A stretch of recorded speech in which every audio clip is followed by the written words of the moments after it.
Welcome back to the Justice Factor. Only 117 out of 536 government entities audited last year received clean audit opinions. That is a decline from 152 clean audits in the 2009-2010 financial year and from 132 clean audits in 2011. What does this mean? Are we on a slow and sure decline to being a banana republic? My guest is Auditor General Terence Nombembe.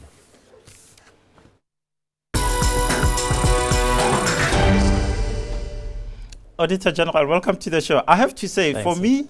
for me, this looks like we are well and truly on that slide towards a banana republic. You are allowed to give an opinion here. It's not just about the audit. I mean, look at the numbers. 2010, 152 clean audits. 2011, 132. 2012. 117. You know, it should be getting better. You're saying to people, get your house in order, and they're not getting the house in order. Yeah, indeed. Yeah, you're correct, Justice. We need to get the house in order. And for us, that's why we have placed a lot of emphasis in engaging directly with the leadership on this matter. And what is important, if I can just put it clearly, is that we're not talking here about complex disciplines. We talk about the basic disciplines, the ones that make sure that we sustain the accuracy of the records of government, we sustain the disciplines around complying with the rule of law, we sustain the disciplines relating to the leadership taking primary responsibility for monitoring that these disciplines are in place. That's what we're talking about here. And why isn't that message getting through? I guess this time around, I can say the lesson has been learned that by not having these disciplines monitored tightly by leadership, this is what it gets down to. And subsequent to this report having been tabled in Parliament in September last year, most of the conversation with the leadership has been exactly around that issue. And to a large extent, I do think that a lot is happening to recover from this slippery slope, and most of the leaders have committed to live up to that promise. I want to say this because last year is the same promise that was made. It was based on specific undertakings that were very simplistic, but the fact that those were not undertaken has given rise to this reality. And this time around, in our engagements with the leadership, we have got a renewed commitment to then respond to these issues. Auditor General, I speak a lot to members of the Institute for Chartered Accountants, people who are CASAs. It's an elite grouping. When people say to me, if an accountant, a CASA, says to me, Mr. Malala, this is a slippery slope in your company, I know that they say that with a huge amount of gravity. It's the same as a judge saying that to me. It's big. And you are saying this has been a slippery slope. Is government, is political leadership listening to you saying this? I can say they've been listening, but not acting. That's what has been happening. This time, I can also say that they've listened and they've demonstrated an appreciation of understanding why their non-action has given rise to this particular result. Isn't there a case to be made that actually what should happen here is that we should have a framework of consequences, or rather that the consequences should be carried out by yourself from your office? Because it seems as if to me now that you go and say, look at this, it's terrible, and another year, and it's, oh, the Auditor General says, and it gets swept under the carpet. Should we have powers to prosecute by the Auditor General? Our constitutional framework does not make provision for that, which for me is not a problem, because there are many other structures within government that ought to do that. And the legislation that we have, in fact, is clear on those issues.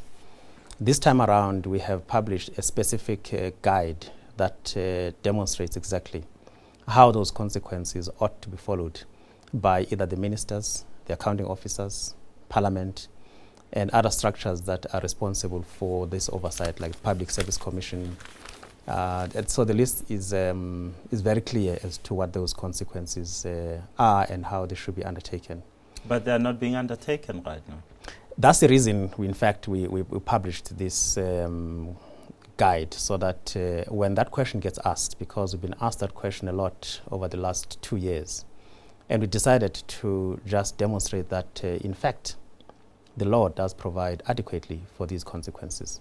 Where there are gaps, I admit, this booklet will demonstrate where those gaps are and how to tighten up those gaps.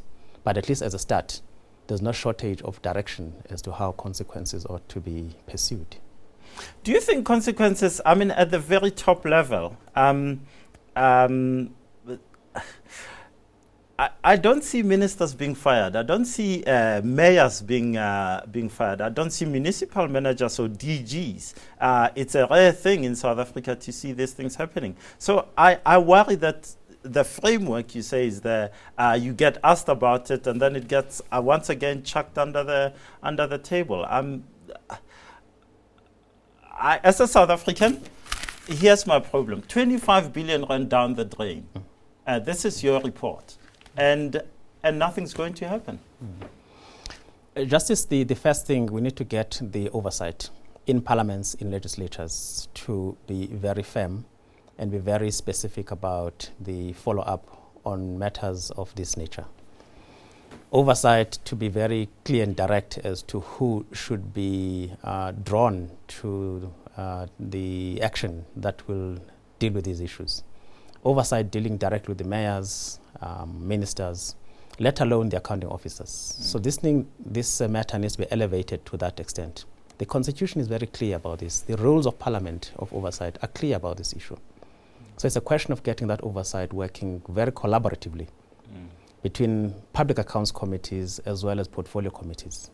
So that when you look at monitoring government programs, who to a large extent are affected by many of these deviations from the law, we not only look at whether programs are being implemented, but we also look at the discipline that follows and supports those matters. It's just a simple, logical business principle. Any business that does not follow, that does not support action and operations with administration collapses. You know. And that could happen to our government if it doesn't do the same.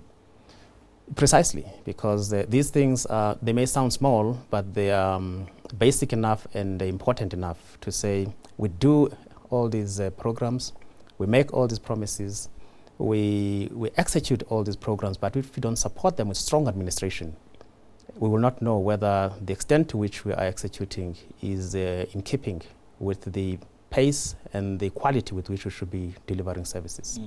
You made your announcement with 2 ministers by your side this week. Have you delivered your report to the President of South Africa and said, you are the CEO, this is what's happening in your company?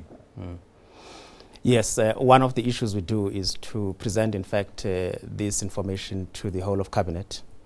And every ministry has got this report available to them individually, and now that we've got a consolidated one collectively as well. Parliament also has got a similar report. So yeah, the President, through the Ministry in particular of Monitoring and Evaluation, would have the report. So there's no shortage of awareness around this matter. And in fact, the last Cabinet meeting last week has addressed the matters that were highlighted in the report. Auditor General Terence Nombembe, well, I'm glad you're feeling positive, and I wish you luck with your work. Thanks, Justice. After the break, we give you our winner and loser of the week. Stay with us.